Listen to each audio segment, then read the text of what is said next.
చర్చల టైం సమయంలో పార్టీ పుంజుకుందా, పార్టీకి నష్టం జరిగిందా? పార్టీకి నష్టం జరగలేదు సార్. ఎందుకంటే చాలా మంది కొత్త వాళ్ళు రిక్రూట్మెంట్ అయినారు ఆ టైంలోనే పరిటాల రవి గారు కూడా చనిపోవడం జరిగింది. ఆయన చనిపోయినప్పుడు నేను దళంలోనే ఉన్నాను, లోపలే ఉన్నాను.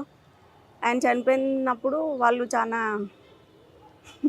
కొంచెం మాట్లాడుకున్నారు ఆయన గురించి. ఆయన అదే మంచిగా మాట్లాడుకో చెడుగా మాట్లాడు రెండు రకాలుగా, కొందరు మంచిగా మాట్లాడినారు. అంటే వాళ్ళ కుటుంబం కూడా పరిటాల శ్రీరాములు వీళ్ళందరూ కూడా అందులో మాజీలు కాబట్టే చర్చ అక్కడ వచ్చింది సార్. అది ఏమంటారు? కొంతమంది అయితే మంచిగా చెప్పుకున్నారు, కొంచెం మంది కావాల్సిందేలే జరగాల్సిందేలే. కానీ చంపిన వ్యక్తి సూర్య అని తెలిసిన తర్వాత పార్టీలో చర్చ వచ్చిందా? ఇంకా రాలేదు సార్, ఇంకా రాలేదు. అప్పుడు మాకు న్యూస్ తెలియడమే తక్కువ, ఏదో రేడియో ఉంటే వినడము, లేదంటే లేదు.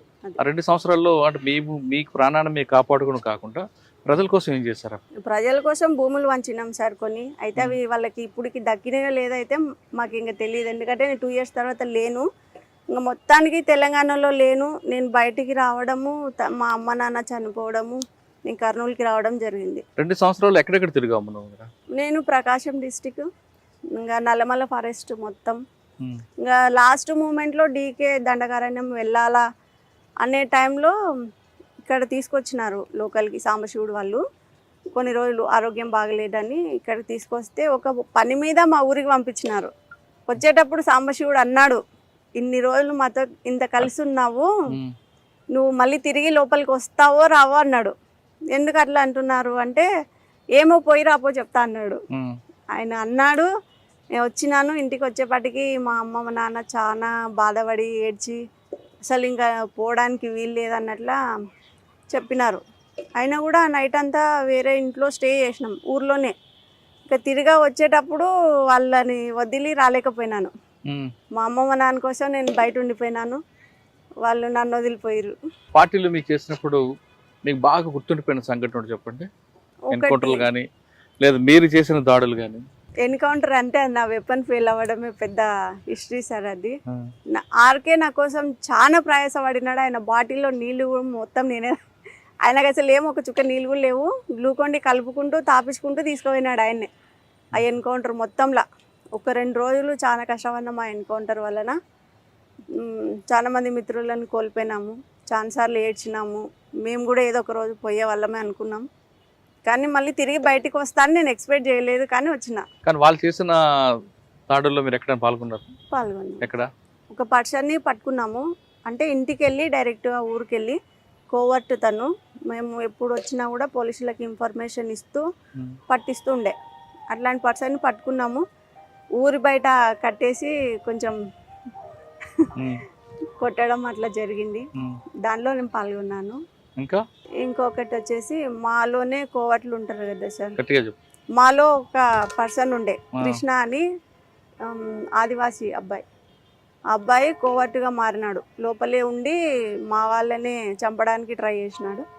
అట్లాంటప్పుడు ఆయనను పట్టుకున్నాము, ఇంకా కొట్టినాం లేని సార్. చాలా నిన్న కడిగి కొట్టిన తర్వాత ఆయన తప్పించుకుపోయినాడు, ఇంకా దొరకలే మాకు. నువ్వు పెద్ద 2 నాయకుల పని చేస్తావు, ఆర్కే గానీ సాంబశివుడు గానీ. శాఖమూరు అప్పారావు గారి దగ్గర చేసావు, రామకృష్ణ గారి దగ్గర చేసావు, సాంబశివుడు దగ్గర. ఇంత పెద్ద క్యాడర్లో పనిచేసినప్పుడు ఏం నేర్చుకున్నావు? క్రమశిక్షణ నేర్చుకున్నావా? ఏం నేర్చుకున్నావు? ఎందుకంటే వాళ్ళు ముగ్గురు కూడా అంటే మనం ఏ పొజిషన్ లో ఉన్నా గర్వపడకూడదు అనేది వాళ్ళ నుంచే నేర్చుకున్నాను. ఒకరి గురించి చెప్పమ్మా. శాఖమూరు అప్పారావు గారి దగ్గర నేర్చుకున్నావు? ఆయన దగ్గర నుంచి మంచి స్మైలింగ్, ఎప్పుడు ప్రశాంతంగా ఉంటాడు. ఎంత పెద్ద సమస్య వచ్చినా భయపడ్డు, ఏదో ఆలోచించి పరిష్కారం చేద్దాంలే. ఇప్పుడు ఆయన నుంచి ఇప్పుడు నేను కూడా అట్లనే సమాజంలో కొనసాగుతున్నాను. ఎన్ని సమస్యలు వచ్చినా సరే అది అక్కడి నుంచి వచ్చినదే. ఇంకా ఆర్కే నుంచి అయితే చాలా అంటే చాలా నేర్చుకోవాల్సి వచ్చింది సార్. ఆయన చదువు చాలా పెద్దది, చాలా పెద్ద కుటుంబంలో పుట్టినాడు. అంత చదువు ఉన్నప్పటికీ ఆయన సమాజాన్ని వదిలి అడవి బాట పట్టుకున్నాడు. ఆయన ఎప్పుడు బుక్కులే చదువుతుండే, వేరే పని ఏం చేసేలేకుండే. నాకు నా నైట్ సెంట్రీ వేస్తే నా సెంట్రీ అయిపోయేంత వరకు ఆయన మేల్కొని ఉండాల. నేను అట్లయితేనే డ్యూటీ చేస్తా, లేకపోతే చేయకుంటుంటే ఎందుకు ఎవరైనా వస్తారేమో అని మళ్ళీ భయం కదా, చిన్నపిల్లని కదా. ఫస్ట్ సెంట్రీ నాకే వేస్తుండ్రి. ఎవరిని సైలెంట్ ఉండాలా, పండుకోవాలా, అరసొద్దు అనుకుంటే బాగానే చెప్తుంటే ఆయనను మాత్రం పండుకొనికుంటుంది. నా డ్యూటీ అయిపోయినాక నువ్వు పండుకుందు అంటే అట్లనే బుక్కులు చదువుకుంటూ కూర్చుంటుండే. ఆయన ఎల్లిపాయలు తినేవాడు కాదు, నేను ఉల్లిగడ్డలు తినేదాన్ని కాదు. ఆ విషయంలో ఇద్దరికి చాలా సార్లు నవ్వుకున్నాము. చాలా ఆయన ఫుడ్ మాకి మామూలుగా న్యూట్రిషన్ ఫుడ్ ఇస్తుంటారు కదా, ఆ ఫుడ్ కూడా తను కొంచెం తీసుకొని తన దానిలో నాకు షేర్ ఇచ్చేటోడు. నువ్వు ఎక్కువ తినాలి, నువ్వు ఇంతనే ఉన్నావు, ఎక్కువ తిని చాలా బక్కగా ఉండేదాన్ని అప్పట్లో. అట్లా ఆయన చాలా ఫ్రెండ్లీగా ఉండేవాడు. సాంబశివుడు కూడా ఆయన తండ్రి లాగానే మాకైతే. ఇట్లా అన్ని విషయాలు చెప్తుండే, బాగా చూసుకుంటుంది. వాళ్ళందరినీ ఇప్పుడు కూడా మిస్ అయినా అన్న బాధ అయితే నాకు లోపల ఉంటుంది. నేను సమాజంలో ఒక పొలిటికల్ లీడర్ని, పాలిటిక్స్ నుంచి ఏం చేయలేకపోయినాను, దానిలో ఏం చేయలేకపోయినాను. మాజీ నక్సలైట్ల జీవితం ఇది. ఎందుకంటే గవర్నమెంట్ పోస్టులు పెట్టుకుంటే రావు. పోలీస్ డిపార్ట్మెంట్లో ఒకప్పుడు హోంగార్డ్ పోస్ట్ ఇచ్చినారు, అది నాకు తెలియకుండానే మా పెద్దవాళ్ళు ఆర్డర్ కాపీ ఇవ్వాల, పోలీస్ డిపార్ట్మెంట్ వద్దు అని. నేను ఇప్పుడు ఎక్స్పెక్ట్ చేస్తున్నా జాబ్ కావాలని, ఇచ్చేవాళ్ళు లేరు కదమ్మా. 2 సంవత్సరాలు ఉండి మరి ఎందుకు బయటకు వచ్చావు? Health issue main. హెల్త్ ఇష్యూకి వచ్చి అమ్మ వాళ్ళని చూసి ఆ సెంటిమెంట్కి లోపలికి వెళ్ళలేకపోయినాను. అంటే నేను దళంని వదులుకొని రావాలని అయితే నాకు లేదు, ఇప్పటికి కూడా లేదు. దళం మీద వ్యతిరేకత ఇప్పటికి లేదు. మీరు వస్తున్న తర్వాత పార్టీ నుంచి మళ్ళీ పిలుపు వచ్చిందా? అంటే నేను చాలా రోజులు వాళ్ళతో టైఅప్ అయినాను. బయటికి వచ్చినా కూడా నేను వాళ్ళు రావడము, మా ఇంట్లోకి కలవడము, మాట్లాడడము, వెళ్ళడము అన్నీ మామూలుగానే ఉండిపోయినాయి. పోలీస్ వాళ్ళు డౌట్ వచ్చి చాలా అడిగిరు నన్ను. అయితే వాళ్ళు నాకు మీద చేయడానికి ఒకటి లేదు, నేను మైనర్ కాబట్టి. వాళ్ళని కూడా 30 తిప్పలు పెట్టిన స్టేషన్లో. లింగాల పోలీస్ స్టేషన్. ఏం చేసావు? అడిగిరు అన్ని క్వశ్చన్స్. మీరు ఏం అడిగినా నేను మళ్ళీ పోతా సార్, నన్ను మాత్రం అడగొద్దా. మీరు అడిగితే నేను ఒప్పుకోను, మీరు ఎన్ని అడిగినా నేను సమాధానం చెప్పను. నాకు అన్ని తెలుసు, తెలియని నేను చెప్పను, నాకు తెలిసినా నేను మీకు చెప్పను. కొట్టలేదా? ఇప్పుడు కొట్టలేదు సార్. నెల రోజులు పెట్టిరు స్టేషన్లోనే. భోజనం పెట్టారా? భోజనం పెట్టిరు. అప్పుడు ఎవరు ఎస్ఐ మీకు బాగా చూసుకున్నది? ఆయన ఏమో రెడ్డి సార్, ఆయన పేరు ఏం పేరు. మీకు బాగా ఇబ్బంది పెట్టిన ఆఫీసర్ గానీ బాగా చూసుకున్న ఆఫీసర్ ఎవరన్నా గుర్తున్నారా? ఎవరు ఇబ్బంది పెట్టలేదు సార్, అందరూ బాగానే. బాలు నాయక్ ఎస్ఐ అని బల్మూర్ స్టేషన్లో చేస్తుండే ఆయన. మేము దళంలో ఎక్సర్సైజ్ చేయడము, ప్రాక్టీస్ చేయడము వీడియో ఆయన దగ్గర ఉన్నింది. ఆయన మా వాళ్ళని తీసుకొచ్చి చూపించిండు స్టేషన్లో కూర్చోబెట్టి. మీ అమ్మాయికురాలని చెప్పిర్రు, ఏం తెలియదని చెప్పిర్రు. అసలు ఆమెకు భూమి మీద నూకలు ఉన్నాయి కాబట్టి ఉన్నది, లేకపోతే ఉండే మంచి కాదు, ఏజ్ తక్కువ ఉంది కాబట్టి ఏం చేయలేకుంటున్నాము, చూడండి ఆమె యాక్టివిటీస్ అని ప్రొజెక్టర్లో అది టీవీలో పెట్టి చూపించినారు. మా వాళ్ళే నోరు ముక్కున్నారు ఇట్లా. అంటే మేము గన్స్ తో చేయడము అవన్నీ దానిలో మా దగ్గర లేదు సార్. అప్పుడు స్టేషన్ లో కూడా మాకేమి ఇలా చూపించిర్రు, మా వాళ్ళే నమ్మలా. అది ఇప్పుడు కూడా మర్చిపోను సార్ ఆ సంఘటన. గురునాయక్ సార్ ఎస్ఐ అప్పట్లో మేము సరెండర్ అయినప్పుడు. శ్రీనివాస్ రెడ్డి ఎస్పీ. శ్రీనివాస్ రెడ్డి గారా? ఆయన ఏమన్నారు? ఆయన హోమ్ గార్డ్స్ ఇంటర్వ్యూ అప్పుడు వచ్చినారు. ఎందుకు వెళ్ళావని తిట్టలేదా? లేదు సార్. ఇంకా ముత్తయ్యనేమో సిఐ ఉండే సార్ అచ్చంపేటలో, ఆయన కూడా అడిగిండు, గన్ను కూడా పెట్టిండు. మా అమ్మని కూర్చోబెట్టి పక్కన నీ కూతుర్ని చంపేద్దునా అని అంటే మా అమ్మ ఏడ్చింది. భయపడద్దు, వాళ్ళు చంపర్లే అని చెప్పిన. చంపేటోళ్ళు అయితే ఇటు నాకు తేరులే. అసలు యాక్చువల్ గా అంటే నేను బయటికి వచ్చిన తర్వాత 2 నెలలు అజ్ఞాతంలో ఉన్నా. నేను బయటకు వచ్చినాను ఎవరికి తెలియదు. 2 నెలల తర్వాత మా సిస్టర్ మ్యారేజ్ ఉంది. అప్పుడు మ్యారేజ్ కి నేను అటెండ్ అయినా, ఎట్లయినా ఇన్ఫర్మేషన్ పోతుందని, వాళ్ళ ఇంటి దగ్గర రాకూడదని నేనే స్టేషన్ లో వెళ్ళి సరెండర్ అయినా డైరెక్ట్. తర్వాత జైలుకి వెళ్ళావా? లేదు సార్, అప్పటికి చిన్న పిల్లలు కాబట్టి బయట పంపించారు. అది బయట పంపిన తర్వాత ప్రశాంతంగా ఉందా జీవితం? పర్లేదు సార్, నాకైతే ఏం ప్రాబ్లం లేదు. సాధారణంగా బయటకు వచ్చిన వ్యక్తులు నయం కలుస్తుంటారు, మీకు కలిసాడు? లేదు లేదు సార్, అసలు వాళ్ళని నేను చూడనే లేదు. కాదమ్మా, బయటకు వచ్చిన మాజీ నక్సలైట్లు అందరూ బాగా సంపాదిస్తారు, డంపుల్లో డబ్బులు తీసుకొచ్చారని ఒక ప్రచారం ఉండేది. ఎవరు తీసుకురాలేదు సార్. తీసుకొస్తే ఇప్పుడు ఎంతో మంది నక్సలైట్లు డ్రైవర్లుగా, హోమ్ గార్డ్స్ గా, పొలాలు దున్నుకుంటూ, కూలీ పని చేసుకుంటూ, ఎవరి వరకే ఎందుకు, నా వరకే చూసుకోండి సార్. నేను అంత పెద్ద లీడర్స్తో ఉన్నా, నేను రూపాయి తెచ్చుకోలేదు. గవర్నమెంట్ నాకు రివార్డింగ్ ఫండ్ అని 25,000 సరెండర్ అయినప్పుడు ఇచ్చింది. ఇంకా అది తప్ప నుంచి నాకు గవర్నమెంట్ నుంచి ఇప్పుడు దాకా ఒక్కటి కూడా వచ్చిందే లేదు.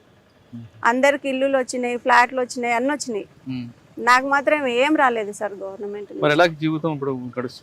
ఇప్పుడు నేను మా అమ్మ నాన్న చనిపోయిన తర్వాత కర్నూలులో మా మేనత్త వాళ్ళు తీసుకొచ్చుకున్నారు.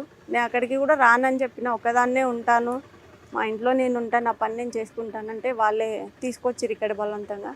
హాస్పిటల్లో వర్క్ నేర్పించినారు, నర్సింగ్. మా తర్వాత జాబ్ చేసే టైంలో మా హస్బెండ్ పరిచయం అయినారు. ఆయన ఫిజికల్ హ్యాండిక్యాప్డ్ అయినా కూడా మెంటల్ పరంగా చాలా స్ట్రాంగ్. మనం అంత స్ట్రాంగ్ ఉండలేం, ఆయన ఉన్నంత స్ట్రాంగ్. తను నాకు చాలా సపోర్ట్ ఇస్తాడు సార్ అన్ని విషయాల్లో కూడా. తల్లిదండ్రులు లేకపోయినా వీళ్ళ ఇంటికి వచ్చిన తర్వాత ఆ ఫీలింగ్ లేదు, నాకు అమ్మ నాన్న లేరు అన్న ఫీలింగ్ లేదు. అన్నీ తనే చూసుకుంటాడు. సాధారణంగా మీరు గట్టిగా నిలబడ్డారు, మీకు దొరికిన హస్బెండ్ కూడా గట్టిగా శారీరకంగా వీక్ అయినా మానసికంగా దృఢమైన వ్యక్తి కాబట్టి మీకు కాపురం సజా జరుగుతుంది. మీరు చాలా కష్టాలు చూస్తారు, ఎందుకు చెప్తున్నారు. మీరు పార్టీలో జిల్లారుగా నేను చేయలేపారు, పొలిటికల్గా వచ్చారు నేను చేయలేపారు. మీ మనసు దృఢంగా ఉంది కాబట్టి మీరు చాలా సమస్యలు ఎదుర్కొని ముందుకు నిలబడుతున్నారు. నేను పొలిటికల్ పరంగా చేయకపోయినా, పార్టీ పరంగా చేయకపోయినా ఒక మహిళగా చేసినాను సార్. ఏం చేశారు? నేను మనీ మదీనా మహిళా సంక్షేమ సంఘం అని NGO రిజిస్ట్రేషన్ చేయించి చాలా మంది మహిళలకి టైలరింగ్ మిషన్స్ ఇప్పించినాను, ట్రైనింగ్ ఇప్పించినాను, కంప్యూటర్ కోర్స్ ఇప్పించినాను, దాని నుంచి లోన్స్ ఇప్పించినాను. ఆరోగ్యం బాలేక పెరాలసిస్ వచ్చిన వాళ్ళకి మన ఆర్గనైజేషన్ తరపు నుంచి వేరే చోటికి పంపించి ట్రీట్మెంట్ చేపించడం, ఇట్లాంటివి నా ఆర్గనైజేషన్ పరంగా నేను చేయగలిగినాను. పార్టీ తరఫున కానీ పొలిటికల్ గా చేయలేకపోయారు, కానీ వ్యక్తిగతంగా చేయగలిగినాను. సరే, ఫైనల్ గా చెప్పు.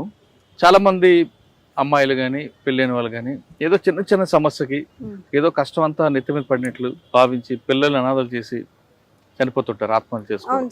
మరికొంతమంది అమ్మాయిలు అయితే చిన్న చిన్న ఇష్యూలు బాధలకే భరించలేమంటూ ఆ తల్లిదండ్రులకి మానసిక క్షోభ గురించి వాళ్ళ ఆత్మహత్యలు చేసుకుంటారు. ఆ విధంగా ఆత్మహత్యలు చేసుకున్న వాళ్ళకంటే ఇప్పుడేం చేయలేం, చేసుకోబోతున్న వాళ్ళకి కానీ లేదా ఇటువంటి సమస్యలు ఎదుర్కొన్న మహిళలకు కానీ మీరు ఇచ్చే సమాధానం ఏంటి?